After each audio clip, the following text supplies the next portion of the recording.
আমরা চাই না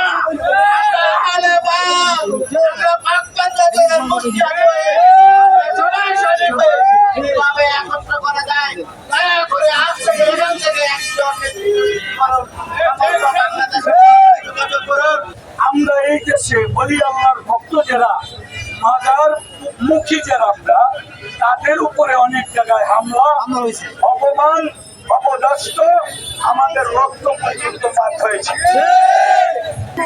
বর্তমান এখন সরকার যে আছে তারা কিন্তু সবকিছু দেখতেছে, অথচ এই অলি আল্লাহ দরবার যে ভাঙচুর হচ্ছে এই সম্বন্ধে কোনো আলাপ আলোচনা হচ্ছে না। এখন আমরা তাদের মুখের দিকে তাকায় আছিলাম, এখন যখন তারা আমাদের কোনো সাড়া দিচ্ছে না, এখন আমরা সবাই বের হয়ে গেছি। তবে আমার একটা কথা, আমরা বের হয়েছি সাধারণ মানুষ, কত বড় কিছু না। হয়তো আমার পীর কেবলা হযরত সৈয়দ সাহাবী মাওলানা মঈনুদ্দিন আহমেদ মাঝবান্ডারী বাবা জনকে 12ই রবিউল আউয়াল সরকারিভাবে ছুটি ঘোষণা করে নাই।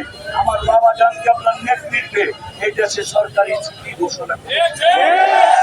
আমি তারিখ খলিফা, আমার একটা দাবি, বিভিন্ন অলি আল্লাহ দরবারে তারা কি শিক্ষা দেয় আপনারা একটু নিয়ে দেখেন, বিষয়টা টাকা নিয়ে দেখেন।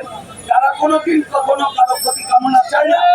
আপনাদের কাছে আমার একটাই দাবি, যারা এই অলি আল্লাহ বিপক্ষে কাজগুলা করতেছে তাদের প্রতি আপনার একটু গ্রহ করে, আপনার একটু মেহেরবানি করে এদের পক্ষ নিয়ে যারা কাজ করে এদেরকে আপনারা কি করবেন, আপনাদের জনসাধারণের উপরে আমরা বাছাইরা দিলাম।